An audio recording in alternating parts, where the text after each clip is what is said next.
Hello, and I'm back for another Flax and Fiber Friday.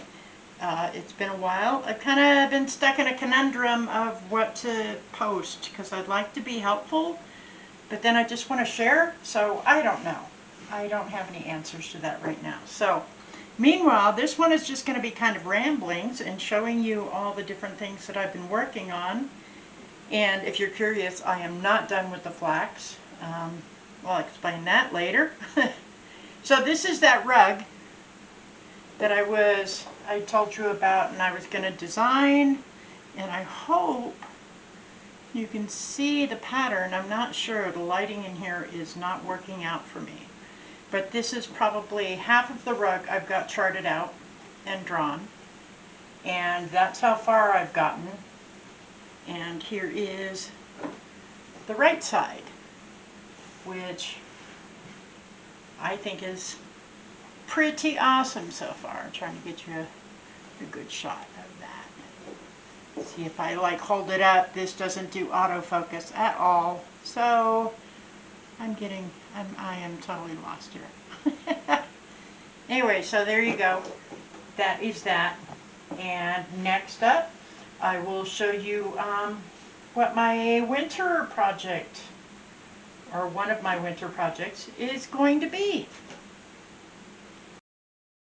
Alright, so my winter project is going to be, I hope, I want to weave a throw for my couch. And I didn't want to spin everything. I wanted to just have some sort of luscious colors and just be very random. And I got some velour yarn because I want things to be, I want it to be super drapey and just real comfy. I got this wool from a local weaving store, so I think that is going to be strong enough for the warp. And so I've just got some fun earthy tones, I think. And this is what I am going to spin to go in it. Let me grab my old lady glasses so I can read that to you. I was very, very fortunate this summer in that my brother and sister-in-law gifted me a trip with them up to Alaska, because it was the 20th anniversary of one of our brother's passings up there. And I haven't been up there for a long time. And we took the ferry from Washington all the way up to St. Petersburg. And oh my God, that was just, it's just incredible. If you ever get a chance to do that, to ride the ferries up in Alaska, I would highly recommend. But one of the stops on the ferry was in, I want to say it was Ketchikan.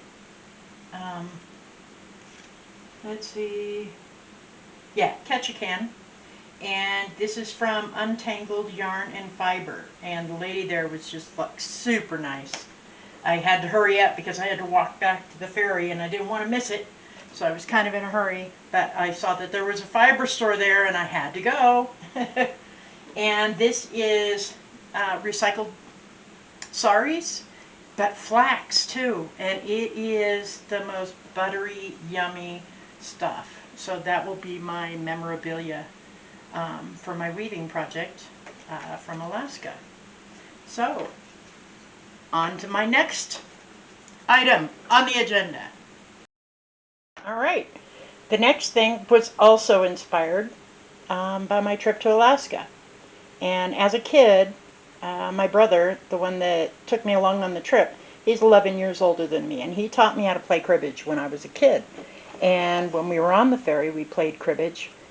And so I was inspired to make a cribbage board. And so I have a piece of elastic back here and some nails for pegs and a deck of cards. And I don't know who plays cribbage anymore, but what I did was I took a, what was it? Is that a 1x6, I think? So I took a 1x6 and I cut a hole out, but then I cut thin plywood to put on the top and glued that all in place, and got a free template online to put the holes in. So I charted those out. And then I decided I was going to paint a koi fish. And so I did that sort of in a watercolor style, and super excited about it. Now I just have to teach my son how to play, or my friend out here, and somebody play cribbage with me. So fortunately, my friend out here, her husband, who was a woodworker for many years, is too old to do it anymore, and she gave me his old drill press, and that made this a possible thing to make. And it also makes doing my looms so much easier for the back piece where all the threads go. So I am so grateful, and I will show you that in a minute. Okay, here we have my pantry door, which I built, and I built the pantry on top of a porch that I built. This is where I normally keep that cribbage board because I didn't want it to just be shoved on a shelf. I wanted it to be a piece of art. That's why I painted it with a koi. Hopefully the lighting in here is decent enough. So I repainted some of the wall here. I should have painted it white. But this is so I can hang frames that I find and paintings in progress, and a shelf so I could take pictures. So it's a matter of, God, lighting in here is horrible. So this is the part of the pantry that I purged a lot of things so that I could throw in all my messy art supplies. And sometimes I sit there with that little shelf and will paint there. Here is the drill press I was telling you about, which, God, is such a godsend. And it's sitting on a counter drawer unit that I built for the pantry long ago. And it's got a Beatrix Potter poster that I laminated on there, or decoupage. So, you know, who else has a drill press on Beatrix Potter counter? Here is my flax, and it is dry and it looks very fibrous, so I'm really excited about that. The problem is, every time I've gone out to work on my flax breaker that I built and modify it and make it better, it's been raining. So now that we finally have fall just about, I'll be hopefully processing that soon. So the reason for painting was also inspired by Alaska. When I got back, that was the first thing that I did, and it's not done yet, but that's from a picture I took while on the ferry. That was just amazing and just so beautiful. And I started painting decades ago, but I haven't done it in quite a while, so I figured I just kept getting signs that I was supposed to paint. We also have a brother that lives in Alaska with his wife, and she's a painter by trade. This is a painting done by a guy on the ferry who was oil painting and gave that to my brother. I met up with my best friend from high school and saw all of her mother's oil paintings that I had forgotten she had done. So I just kept getting a lot of universe messages, I felt, that said, hey, start painting again. So I've been doing oils, little oils, like here's upside down, but like even tiny oil paintings, because I like little things. And I figure everybody has like tiny spaces for little things like that. Couple of oil paintings in the progress for with mushrooms. That one doesn't have mushrooms yet, but those are in progress. Anything that's finished, I've gone ahead and I've listed on Etsy. This one, the wings have what is it called? Metallic watercolors, which I thought were just super fun on that. I'm kind of in love with that one. African plains. I've got a couple here that I need to make frames for.